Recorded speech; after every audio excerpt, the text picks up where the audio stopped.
ಎಲ್ಲರಿಗೂ ವಿಭಾ world YouTube ಚಾನಲ್ಗೆ ಸ್ವಾಗತ. ಯಾರೆಲ್ಲ ನಮ್ಮ ಚಾನಲನ್ನು ಸಬ್ಸ್ಕ್ರೈಬ್ ಮಾಡದೆ ನೋಡ್ತಾ ಇದ್ದೀರಾ, ಪ್ಲೀಸ್ ಸಬ್ಸ್ಕ್ರೈಬ್ ಮಾಡಿ ನೋಡಿ ಫ್ರೆಂಡ್ಸ್. ಭಾಗ್ಯಲಕ್ಷ್ಮಿ ಧಾರಾವಾಹಿಯ ಇಂದಿನ ಸಂಚಿಕೆಯಲ್ಲಿ ಏನಾಗುತ್ತೆ ಅಂತ ನೋಡೋಣ ಬನ್ನಿ. ಮೊದಲಿಗೆ ಗುಂಡಣ್ಣ ಮತ್ತೆ ಭಾಗ್ಯ ಇಬ್ರು ಆಟೋದಲ್ಲಿ ಹೋಗ್ತಾ ಇರ್ತಾರೆ. ಗುಂಡಣ್ಣ ಸಪ್ಪೆ ಮೋರೆ ಹಾಕೊಂಡು ಆಟೋದಲ್ಲಿ ಸೈಲೆಂಟಾಗಿ ಕೂತಿರ್ತಾನೆ. ಇದನ್ನ ನೋಡಿ ಭಾಗ್ಯ, ಏನ್ ಗುಂಡಣ್ಣ ಯಾವಾಗ ನೋಡಿದ್ರು ವಟ ವಟ ಅಂತಿದ್ದೆ, ಇವತ್ತು ಯಾಕೆ ಮೌನವಾಗಿದೆಯಾ ಅಂತ ಭಾಗ್ಯ ಕೇಳ್ತಾಳೆ. ಅಮ್ಮ, ಈ ದೊಡ್ಡವರೆಲ್ಲ ಯಾಕಮ್ಮ ಈಗ ಆಡ್ತಾರೆ ಅಂತ ಗುಂಡಣ್ಣ ಕೇಳಿದಾಗ, ನೀನಿನ್ನು ಚಿಕ್ಕೋನು, ಅದಕ್ಕೆ ನಿನಗೆ ಅರ್ಥ ಆಗಲ್ಲ ಬಿಡಪ್ಪ ಅಂತಾಳೆ ಭಾಗ್ಯ. ನೀನ್ ಅದ್ರ ಬಗ್ಗೆ ಎಲ್ಲ ಯೋಚನೆ ಮಾಡ್ಬೇಡ ಅಂತ ಭಾಗ್ಯ ಹೇಳಿದಾಗ, ನೀನ್ ಇಷ್ಟೊಂದು ಕಷ್ಟ ಪಡ್ತಾ ಇದೀಯಮ್ಮ, ಆದ್ರೆ ಅವ್ರು ಯಾರು ಅರ್ಥ ಮಾಡ್ಕೊಂತ ಇಲ್ಲ ಅಂತ ಗುಂಡಣ್ಣ ಹೇಳಿದಾಗ, ಜನರು ಹಾಗೆ ಕಣೋ, ಕೆಳಗಡೆ ಬಿದ್ದಾಗ ಆಳ್ಗೊಂದ್ ಕಲ್ಲು ಅಂತ ಹಾಕ್ತಾನೆ ಇರ್ತಾರೆ ಅಂತಾಳೆ. ಆಗ ಗುಂಡಣ್ಣ, ಅಮ್ಮ ನಾನ್ ದೊಡ್ಡನಾದ್ಮೇಲೆ ನಿನ್ನನ್ನು ತುಂಬಾ ಚೆನ್ನಾಗಿ ನೋಡ್ಕೊಂತೀನಮ್ಮ ಅಂತಾನೆ ಗುಂಡಣ್ಣ. ನನ್ನ ಅಷ್ಟೇ ಅಲ್ಲಪ್ಪ, ನೀನ್ ದೊಡ್ಡನಾದ್ಮೇಲೆ ಚೆನ್ನಾಗಿ ಎಲ್ಲರನ್ನೂ ನೋಡ್ಕೋಬೇಕು ಅಂತಾಳೆ. ನೀನೀಗ ಮುಂದೆ ನಮ್ಮನ್ನೆಲ್ಲ ಚೆನ್ನಾಗಿ ನೋಡ್ಕೋಬೇಕು ಅಂದ್ರೆ ಇವಾಗ ನೀನ್ ಚೆನ್ನಾಗಿ ಓದ್ಬೇಕು ಅಂತ ಭಾಗ್ಯ ಹೇಳ್ತಿರ್ಬೇಕಾದ್ರೆ ಸ್ಕೂಲ್ ಬರುತ್ತೆ. ಗುಂಡಣ್ಣ ಆಟೋದಿಂದ ಇಳಿದು ಬಾಯಮ್ಮ ಅಂತೇಳಿ ಅಲ್ಲಿಂದ ಹೋಗ್ತಾನೆ. ಗುಂಡಣ್ಣ ಆಟ ಹಿಡಿದು ಹೋಗ್ತಾ ಇರ್ಬೇಕಾದ್ರೆ ಅವ್ನ ಫ್ರೆಂಡ್ ಸಿಗ್ತಾನೆ. ಏಯ್ ಇರೋ ಒಂದ್ ನಿಮಿಷ ಅಂತೇಳಿ ಗುಂಡಣ್ಣನ ಫ್ರೆಂಡ್ ಹೇಳ್ತಾನೆ. ಅಲ್ಲೇನೋ ಮಾಡ್ತಾ ಇದ್ದೆ ಅಂತ ಕೇಳಿದಾಗ, ನನ್ ಶೂ ಪಾಲಿಶ್ ಹಾಕಂತ ಇದ್ದೆ ಕಣೋ, ಇಲ್ಲೇ ನಾನು 10 ರೂಪಾಯಿ ಕೊಟ್ರೆ ಎಷ್ಟು ಚೆನ್ನಾಗಿ ಪಾಲಿಶ್ ಹಾಕ್ತಾರೆ, ಡೈಲಿ ನಾನು ಇಲ್ಲೇ ಪಾಲಿಶ್ ಹಾಕೋದು, ಚೆನ್ನಾಗಿ ಪಾಲಿಶ್ ಹಾಕ್ತಾರೆ ಗೊತ್ತಾ ಅಂತ ಹೇಳಿ, ಅದು ಅಲ್ಲದೆ ಇವತ್ತು ನಾನು ಇಲ್ಲೇ ರೆಸಾರ್ಟ್ ಅಲ್ಲಿ ನನ್ನ ಬರ್ತ್ಡೇ ಪಾರ್ಟಿ ಇದೆ, ನೀನ್ ಅಲ್ಲಿಗೆ ಬರ್ಲೇಬೇಕು ಅಂತ ಹೇಳಿದಾಗ ಆಗ ಗುಂಡಣ್ಣ ಆಯ್ತು ಅಂತ ಹೇಳ್ತಾನೆ. ಆಗ ಇನ್ನೊಬ್ಬ ಫ್ರೆಂಡ್ ಅವನು ಆ ಬರ್ತ್ಡೇ ಫ್ರೆಂಡ್ಗೆ ವಿಶ್ ಮಾಡ್ತಾನೆ. ಇನ್ನೊಬ್ಬ ಫ್ರೆಂಡ್, ಗುಂಡಣ್ಣ ನಾಳೆ ಲಾಸ್ಟ್ ಫೀಸ್ ಕಟ್ಟಕ್ಕೆ ನಾಳೆ ಲಾಸ್ಟ್ ಡೇಟ್ ಕಟ್ಟಿದ್ಯಾ ಅಂತ ಕೇಳ್ತಾನೆ. ಕಟ್ಬಿಡೋ ಗುಂಡಣ್ಣ, ಇಲ್ಲಾಂದ್ರೆ ಸಮಸ್ಯೆ ಆಗುತ್ತೆ ಅಂತ ಅವ್ನ ಫ್ರೆಂಡ್ ಹೇಳ್ತಿರ್ತಾನೆ. ಗುಂಡಣ್ಣ ಭಾಗ್ಯ 40,000 ಒಂದ್ಸತಿ ಎಷ್ಟು ಕಷ್ಟಪಟ್ಲು, ಯಾರ್ಯಾರು ಏನೇನೆಲ್ಲ ಮಾತಾಡಿದ್ರು ಅಂತ ನೆನ್ಸ್ಕೊಂತಾ ಇರ್ತಾನೆ. ಅಷ್ಟೊತ್ತಿಗೆ ಅವ್ನ ಫ್ರೆಂಡ್ಗಳು ಬಾರ ಸ್ಕೂಲಿಗೆ ಟೈಮ್ ಆಯ್ತು ಹೋಗೋಣ ಅಂತ ಕರೀತಾರೆ. ನೀವಿಬ್ರು ಹೋಗಿರಿ, ನಾನು ಆಮೇಲೆ ಬರ್ತೀನಿ ಅಂತ ಹೇಳಿ ಅಲ್ಲೇ ನಿಂತ್ಕೊಂಡಿರ್ತಾನೆ. ಪಾಲಿಶ್ ಮಾಡೋದನ್ನೇ ನೋಡ್ತಾ ನಿಂತಿರ್ತಾನೆ.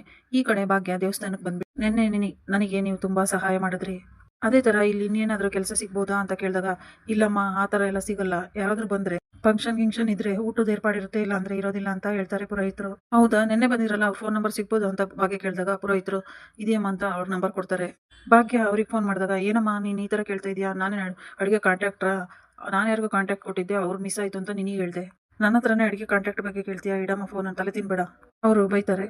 ಭಾಗ್ಯಂಗೆ ಬೇಜಾರಾಗುತ್ತೆ. ಏನೋ ಒಂದು ಭರವಸೆ ಸಿಗುತ್ತೆ ಅಂತ ಹೇಳಿ ಫೋನ್ ಮಾಡಿದ್ರೆ ಇವ್ರು ಹಿಂಗ್ ಬಂದ್ಬಿಟ್ರಲ್ಲ, ಅಯ್ಯೋ ಇಲ್ಲೇ ಲೇಟ್ ಆಯ್ತು, ಇನ್ನು ಆ ಕೆಲಸನೂ ಹೋಗುತ್ತೆ, ಆ ಕೆಲ್ಸಕ್ಕಾದ್ರೂ ಹೋಗ್ಬೇಕು ಅಂತ ಹೇಳಿ ಅರ್ಜೆಂಟ್ ಆಗಿ ಹೋಗ್ತಾ ಇರ್ತಾಳೆ ಭಾಗ್ಯ. ಇನ್ನೇನ್ ರೆಸಾರ್ಟ್ ಒಳಗಡೆ ಹೋಗ್ಬೇಕು ಅನ್ನೋಷ್ಟರಲ್ಲಿ ಅಲ್ಲಿಂದ ಮ್ಯಾನೇಜರ್ ಬಂದು, ಏನಮ್ಮ ಇವತ್ತು ಇಷ್ಟು ಲೇಟಾಗಿ ಬಂದಿದೆಯಲ್ಲ, ಅದು ಲೇಟ್ ಆಯ್ತು ಅಂತ ಭಾಗ್ಯ ಹೇಳ್ತಾ ಇರುವಾಗಲೇ, ನೋಡಮ್ಮ ಇಲ್ಲಿ ನಿನ್ ರೀಸನ್ಸ್ ಎಲ್ಲ ಯಾರು ಕೇಳಲ್ಲ, ಕೂಡ ಸಂಬಳದಲ್ಲಿ ಎಲ್ಲ ಕಟ್ ಮಾಡ್ಕೊಂಡು ಕೊಡ್ತೀನಿ ಅಂತ ಹೇಳಿ ಇನ್ನೇನಿಲ್ಲ ನಿಂತ್ಕೊಂಡಿದ್ಯಾ, ಹೋಗು ಅಂತ ಬೈತಾರೆ. ಇದನ್ನ ಕೇಳಿಸ್ಕೊಂಡು ಭಾಗ್ಯಂಗೆ ಶಾಕು ಆಗುತ್ತೆ, ಬೇಜಾರು ಆಗುತ್ತೆ. ಈ ಕಡೆ ಸ್ಕೂಲ್ ಬಿಟ್ಟ ಮೇಲೆ ಗುಂಡಣ್ಣ ಮತ್ತೆ ಅದೇ ಶೂ ಪಾಲಿಶ್ ಅವ್ರನ್ನ ನೋಡ್ತಾ ನಿಂತಿರ್ತಾನೆ. ಅಲ್ಲಿಗೆ ಅವ್ನ ಸ್ನೇಹಿತರು ಬಂದು, ಬಾರೋ ಇವತ್ತು ಇಲ್ಲೇ ಹತ್ರ ಇದೆ ರೆಸಾರ್ಟ್, ನನ್ನ ಬರ್ತಡೇ ಇದೆ ಹೋಗೋಣ ಅಂತ ಕರೀತಾರೆ.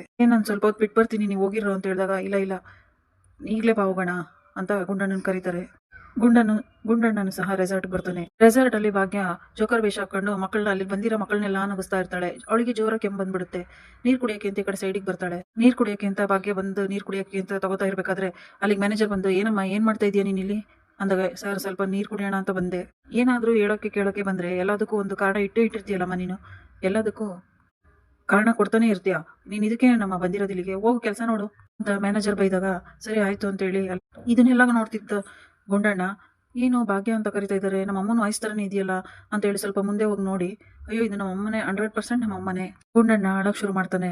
ಈ ಕಡೆ ಭಾಗ್ಯ ತನ್ನ ಸ್ನೇಹಿತೆ ಜೊತೆ ಊಟ ಕೂತ್ಕೊಂಡಾಗ ಗುಂಡಣ್ಣನ ಅಲ್ಲಿ ಬಂದು ಮನೇಲಿ ನಿಂತ್ಕೊಂಡು ನೋಡ್ತಾ ಇರ್ತಾನೆ.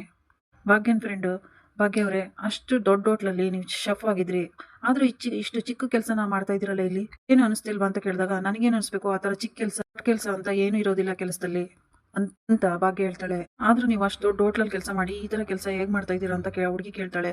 ಆಗ ಇದೆಲ್ಲ ನಾನು ನಮ್ಮ ಮನೆಯವ್ರಿಗೋಸ್ಕರ ಮಾಡ್ತಿದ್ದೀನಿ, ನಮ್ಮ ಮನೆಯವ್ರ ಖುಷಿಗೋಸ್ಕರ ನಾನು ಏನ್ ಬೇಕಾದ್ರೂ ಮಾಡ್ತೀನಿ ಅಂತ ಭಾಗ್ಯ ಹೇಳಿದಾಗ, ಹೌದಾ, ಹಾಗಾದ್ರೆ ನಿಮ್ಮ ಮನೆಯವ್ರಿಗೆ ಈ ಕೆಲಸ ಮಾಡೋದು ಗೊತ್ತಾ, ಅವ್ರಿಗೆಲ್ಲ ಗೊತ್ತಾ, ಅವ್ರು ಈ ಕೆಲಸ ಮಾಡೋದಕ್ಕೆ ಒಪ್ಕೊಂಡಿದಾರ ಅಂತ ಹುಡುಗಿ ಕೇಳ್ತಾಳೆ. ಇಲ್ಲ, ನಮ್ಮ ಮನೆಯವ್ರಿಗೆ ನಾನು ಇಲ್ಲಿ ಕೆಲಸ ಬರೋದು ಗೊತ್ತಿಲ್ಲ, ನಾನೇನಾದ್ರೂ ಈ ತರ ಕೆಲಸ ಮಾಡ್ತಾ ಇದ್ದೀನಿ ಅಂತ ಗೊತ್ತಾದ್ರೆ ಅವ್ರ ಕೆಲ್ಸಕ್ಕೆ ಕಳ್ಸಲ್ಲ, ಕೆಲ್ಸನೇ ಬಿಡಿಸ್ಬಿಡ್ತಾರೆ, ಹಂಗೇನಾದ್ರೂ ನನ್ ಕೆಲಸ ಬಿಟ್ರೆ ಎಲ್ಲರ ಮುಂದೆ ನಾನು ಸೋತಂಗೆ ಅಂತ ಭಾಗ್ಯ ಹೇಳ್ತಾಳೆ. ಇದನ್ನೆಲ್ಲ ಕೇಳಿಸ್ಕೊಂಡ ಗುಂಡಣ್ಣ, ಹೌದು ನಮ್ಮಮ್ಮ ಯಾರ ಮುಂದೆನೂ ಸೋಲ್ಬಾರ್ದು, ನಾನು ಇದನ್ನ ಯಾರಿಗೂ ಹೇಳ್ಬಾರ್ದು ಅಂತ ಅನ್ಕೊಂಡು ತಿರುಗಿ ನೋಡ್ತಿರ್ಬೇಕಾದ್ರೇನೆ ಪೂಜಾ ಮತ್ತೆ ಸುಂದ್ರಿ ಗುಂಡನ್ನು ನುಡ್ಕೊಂಡೇ ಬರ್ತಾ ಇರ್ತಾರೆ.